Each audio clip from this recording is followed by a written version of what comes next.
Bonjour tout le monde et bienvenue sur la chaîne de Wonder Whale Queen. Cette semaine, j'ai fait la rencontre de quelqu'un que je connaissais déjà en fait et je me suis rendu compte que bah oui, je la connaissais vraiment déjà quand je l'ai vue en face à face parce que j'ai pas eu l'impression de parler à une inconnue. Donc je suis sortie de chez moi et j'ai fait la rencontre d'Ornella, Ornelouille, de Dans les Hautes Herbes, dont je vous parlais justement dans ma vidéo Share the Love où je vous parlais des blogueurs qui me suivaient.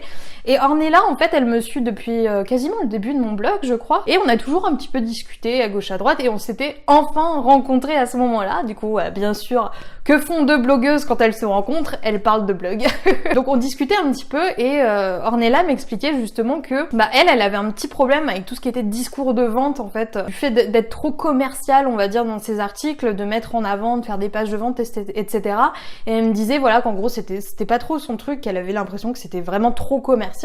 Et c'est vrai que nombreux sont les blogueurs qui sont dans cette situation-là et je m'en rends bien compte avec toutes les personnes avec lesquelles j'échange à ce niveau-là. Mais le fait justement qu'on en ait parlé ensemble toutes les deux à ce moment-là, ça m'a donné envie de vous tourner une vidéo à ce sujet-là et du coup de vous donner mon opinion sur la question. Alors est-ce qu'on peut faire du marketing éthique? Est-ce que le fait de vendre quelque chose, d'adopter un discours de vente, ça fait de nous des escrocs ou des manipulateurs? Je vais vous expliquer un petit peu ma version des choses, ma vision des choses à ce sujet. Déjà, je vais commencer par vous expliquer pourquoi tout le monde pense que le marketing n'est pas éthique, même si ça va assez de soi. Il y a énormément de gens qui abusent, je vous apprends rien, on en a vu partout des annonces comme ça, des publicités comme ça, en mode comment perdre 15 kilos en 2 jours, comment vivre de son blog en 1 heure par jour, mon petit préféré, comment gagner 1000 € en 15 minutes, enfin que des trucs comme ça. D'ailleurs, je crois que c'est Norman qui avait fait une vidéo un peu parodique là-dessus, du style oui, comment gagner 1 million en 1 seconde sans rien faire, c'est hyper simple, machin et tout. Et si vous n'avez pas vu cette vidéo, d'ailleurs je vous recommande d'y jeter un petit coup d'œil parce que c'est vrai que ça singe pas mal toutes les techniques de marketing un petit peu abusives qui sont utilisées par les personnes qui vous font la promotion de produits peut-être un petit peu trop surestimés, on va dire, par la personne qui en fait la promotion. Et c'est vrai qu'il y a eu beaucoup d'abus. C'est-à-dire qu'il y a des techniques qui fonctionnaient très bien avant. Je pense notamment au fait de dire tout le temps oui, vous allez voir, c'est hyper simple, c'est hyper facile. Ça c'est une technique de marketing, mine de rien, parce que le fait de dire aux gens que ça va être simple, que ça va être facile, qu'ils vont pas se prendre la tête, c'est ce qui peut pousser à l'achat en fait, parce que les gens ont peur que ce soit compliqué, qu'ils n'arrivent pas à s'en sortir, etc. Alors que si vous êtes là en train de le dire, t'inquiète, finger in the nose, les gens qui hésitaient pour ça, en tout cas, hésiteront moins. Faut prendre en compte aussi que la vente, quelque part, moi j'ai toujours vu ça un peu comme de la manipulation et on va pas se mentir, c'est un petit peu le cas.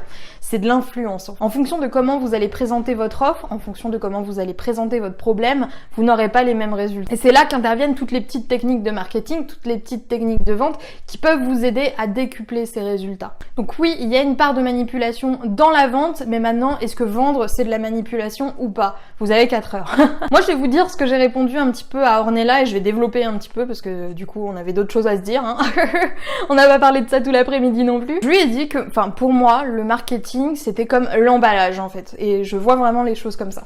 Pour moi, faire une jolie page de vente, faire de jolis visuels, adapter son discours de vente, c'est pas vraiment de la manipulation. C'est comme si vous soignez en fait tout simplement l'emballage de votre produit. Quand vous achetez une crème pour le visage, le packaging, c'est-à-dire que si l'emballage est joli et bien fait, etc., ça peut vous donner envie beaucoup plus d'acheter le produit que si l'emballage était bâclé. L'exemple des smoothies innocents. J'adore les smoothies, hein, et honnêtement, les smoothies innocents et les smoothies normaux, pour moi, il n'y a aucune différence, ça a exactement le même goût. Mais la première fois que j'ai vu une bouteille de jus de fruits innocent, je me suis dit « Ah, mais c'est trop mignon! J'adore et tout !» Et en plus, je retourne la bouteille, je vois qu'il y a écrit PS, manger des brocolis derrière, donc je me dis « Ah, je la veux, je vais acheter tout le rayon, machin et tout !» Et j'aurais pas eu cette réaction-là, en fait, si jamais les bouteilles innocents n'étaient pas présentées comme ça. Donc est-ce que Innocent m'a manipulé? Est-ce que Innocent s'est fichu de moi? Est-ce que Innocent m'a arnaqué comme ça? Certains vont penser que oui, d'autres vont penser que non, et moi personnellement je me sens pas complètement escroquée par Innocent. Je veux dire, j'étais bien contente d'avoir mon smoothie ce matin quoi. Donc je pense que vous devez adopter la même vision des choses pour votre business. Pour moi, si vous ne mentez pas aux gens sur votre produit, si vous ne faites pas de promesses irréalisables, si vous n'utilisez pas des arguments fictifs, si par exemple vous dites aux gens oui voilà en achetant la formation vous allez gagner 1000 € par mois dans 15 minutes, là c'est peut-être pas tout à fait éthique, il faut le dire. Mais dans la mesure où vous allez adapter votre page de vente pour répondre à un besoin et pour correspondre à 100% à votre produit, c'est-à-dire que sur votre page de vente, il faut pas qu'il y ait une seule ligne de mensonge. Pour moi, il n'y a aucun mal à faire du marketing et même j'irais jusqu'à dire qu'il faut mettre en place des techniques de marketing, surtout si on veut réussir sur le web. Aujourd'hui, il y a un tel niveau de concurrence, il y a un tel niveau de la part des concurrents surtout, que même quelqu'un de très très honnête et qui a les meilleures valeurs du monde ne peut pas s'en sortir sans utiliser quelques techniques de marketing. En face de vous, vous avez peut-être des gens qui sont moins droits, qui sont peut-être moins honnêtes et qui sont peut-être moins justes que vous. Mais ces gens-là, vu qu'ils utilisent le marketing pour faire leur page de vente, pour inciter leurs clients à acheter, ils feront toujours plus de ventes que vous. Le fait de ne pas utiliser de marketing et de ne pas se dire voilà, je vais pas utiliser telle technique de vente, etc. parce que j'ai l'impression d'escroquer les gens en ayant un discours commercial, c'est quelque chose que beaucoup de blogueurs vivent, surtout quand on passe d'un statut un petit peu amateur, blogueur amateur à blogueur pro. Tout le monde a toujours un petit peu de mal avec ça, de la même manière que tout le monde a un petit peu de mal avec les pop-up. Et pourtant, ce sont des techniques qui fonctionnent, c'est des techniques qu'il faut mettre en place si on veut réussir. Et je pense vraiment que le fait d'être transparent avec les gens, le fait de pas leur mentir tout simplement, hein, j'ai pas besoin non plus de vous dire des choses exceptionnelles pour réussir à vendre, quoi, je veux dire, faire des promesses réalisables, etc. C'est même ce qui marche mieux en ce moment, en fait. Moi, j'ai le sentiment, justement, que de par le fait qu'il y ait tellement de gens qui ont abusé à mort des techniques qui fonctionnent le mieux, bah, plus vous allez être réaliste, plus vous allez être sincère, et moins vous allez chiffrer des montants pas possibles en promesses, plus les gens vont vous faire confiance. Moi, je suis persuadée que ma formation de 0 à 1000 abonnés sur Instagram, elle aurait pas aussi bien fonctionné si j'avais mis un truc du style de 0 à 1 million d'abonnés sur Instagram en un mois.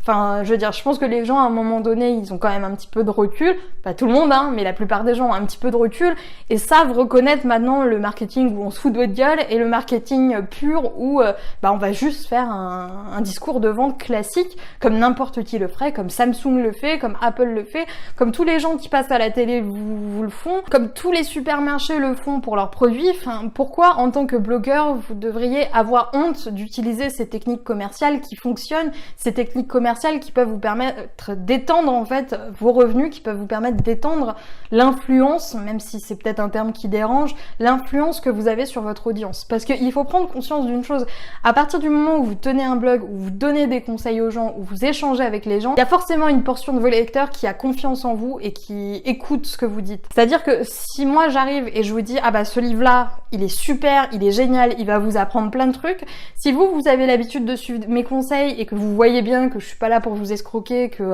mon but ultime c'est pas d'amasser toute la fortune du monde en chiant à la gueule des personnes qui me suivent, bah vous allez m'écouter en fait, vous allez vous dire voilà, oui bah si elle me dit que ce livre-là est bien et qu'il peut m'apprendre des choses, vu qu'elle m'a déjà appris des choses, bah ça me dérange pas d'acheter le livre, et vous allez pas vous dire oh mon dieu mais elle m'a escroqué pour toucher 5% d'affiliation sur Amazon, vous voyez ce que je veux dire? Ne pas utiliser le marketing, ce serait vraiment dommage, je pense, ça peut vraiment vous empêcher d'étendre tout ça, ça peut vraiment vous empêcher de gagner de l'argent. Sachez bien que la plupart des lecteurs, surtout si vous bloguez dans la même thématique que moi, où vous expliquez pourquoi, comment vous gagnez de l'argent, bah personne va vous le reprocher, et moi personne me le reproche. Bon, il y a 2-3 petites kékettes de temps en temps qui se perdent sur mon blog et qui disent ah tout ce que tu veux c'est gagner de l'argent.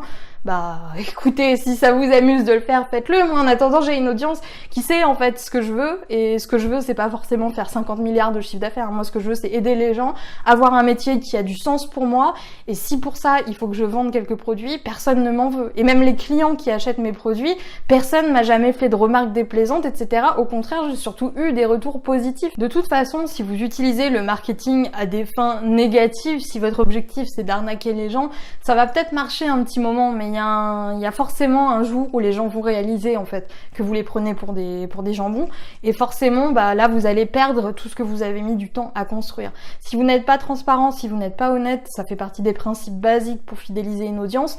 Peut-être que vous allez réussir, hein. Je vous l'ai dit, il y a plein de marketeurs véreux qui réussissent très très bien, mais sur le long terme ça va être compliqué si votre réputation on chie dessus. Si à chaque fois que vous recommandez quelque chose, les gens ont l'impression que c'est juste pour gagner votre petite com dessus, bah forcément les gens ne vont pas vous écouter. Donc voilà, n'ayez pas peur d'utiliser des techniques de vente, n'ayez pas peur d'utiliser du marketing, les gens sont habitués à tout ça, et si vous voulez prendre les gens pour des débiles, ils vont le voir tout de suite.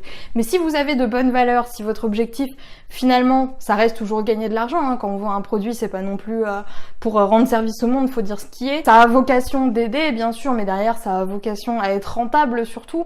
Et si les plus grandes entreprises multinationales qui gagnent déjà je sais pas combien de milliards de chiffre d'affaires, personne personne les critique de vouloir faire encore plus d'argent, pourquoi on vous critiquerait vous, petit blogueur qui essaye d'aider les autres dans une thématique qui lui tient à cœur, juste parce que voilà, vous avez fait une jolie page de vente, enfin ça n'existe pas. Donc arrêtez de vous prendre la tête avec les ouais, j'ai pas envie de saouler les gens avec un discours commercial, ouais, j'ai pas envie de harceler mes clients, machin, avec du marketing, le marketing c'est pour les gens mauvais, etc. Moi je ne pense vraiment pas que c'est pour les gens mauvais le marketing, c'est tout à fait possible pour moi de faire du marketing en étant éthique, en étant correct vis-à-vis de son audience. Maintenant c'est à vous de faire le choix, d'être transparent, d'être honnête et de ne pas utiliser les techniques qui fonctionnent bien juste parce qu'elles fonctionnent bien, même si votre produit derrière tient pas la route. Tant que vous prendrez pas les gens pour des abrutis, personne, vraiment personne n'aura le droit de vous critiquer. Tant que vous faites de votre mieux, personne n'aura le droit de dire quoi que ce soit.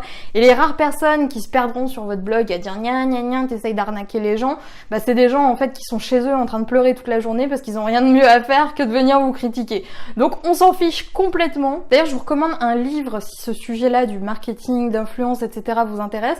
J'en avais déjà parlé rapidement dans une vidéo, c'est Influence et manipulation de Robert Cialdini, où justement il explique certains principes d'influence, de manipulation qui sont utilisés notamment dans la vente pour convaincre les gens d'acheter. C'est pas parce que j'ai lu ce livre que du jour au lendemain, voilà, je vais faire 1 million de chiffre d'affaires et que ça va être la fête, je vais pouvoir mentir à tout le monde et gagner de l'argent. C'est pas mon but, c'est pas mon objectif. Et si vous-même vous vous posez la question, est-ce que je dois utiliser des techniques de marketing, c'est clairement pas votre but non plus. Utiliser des techniques marketing, c'est pas grave, du moment où vous êtes honnête avec les gens, du moment où vous n'employez pas une technique juste pour l'employer alors que derrière votre produit suit pas la route, tout ira bien. Cette vidéo est maintenant terminée, n'oubliez pas de vous abonner si ce n'est pas encore fait, n'oubliez pas non plus de télécharger votre module gratuit, le lien est dans la description, vous avez le choix entre 3 modules que je vous offre sur mon blog, donc allez vite faire votre choix, il y en a pour tous les goûts. Moi je vous dis à demain pour une nouvelle vidéo et bon courage à tous, arrêtez de vous prendre la tête avec des questions parasites qui vont venir vous empêcher d'avancer. Avancer et après réparer les éventuelles bêtises, moi je fonctionne comme ça et jusque là ça me réussit plutôt pas mal, donc je peux que vous inciter à faire la même chose. Du coup à demain, moi je reviens avec de nouveaux sujets à partager avec vous.